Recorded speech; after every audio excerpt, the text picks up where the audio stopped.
હવેથી બજારના મોંઘા પાવડર લાવવાની જરૂર નહીં પડે. માત્ર એક ગ્લાસ સવારે પી લેશો ને તો આખો દિવસ એનર્જી અને પ્રોટીન વિટામિન બધું મળી જશે. એના માટે મખાના શેકી લેશું, કાજુ બદામ અને અખરોટને શેકી લેશું, સાથે પમ્પકિન સીડ અને વોટરમેલન સીડને પણ સરસ એવા શેકી લેશું, અળસી લેશું અને સિયા સીડ લેશું, એને પણ સરસ રીતે શેકી લેવાના. આ બધા જ જે ઇન્ગ્રીડિયન્ટ લીધા છે એ બધા જ એકદમ હેલ્ધી, ટેસ્ટી અને ખૂબ જ ગુણકારી છે. તો મિક્સર જારમાં એડ કરી અને જેટલો બને ને એટલો ફાઇન પાવડર કરી લેશું.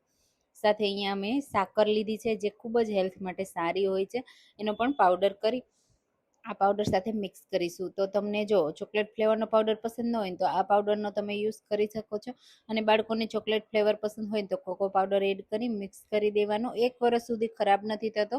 જ્યારે પણ દૂધ બનાવવું હોય માત્ર 1 ચમચી એડ કરી દેવાનો અને આખો દિવસ તમને એનર્જી, વિટામિન બધું જ મળી જશે. તો તમે પણ આ રીતે જલ્દીથી જલ્દી ટ્રાય કરજો. કમેન્ટમાં કહેજો કે કેવો લાગ્યો અને આ રેસીપી બનાવજો. થેન્ક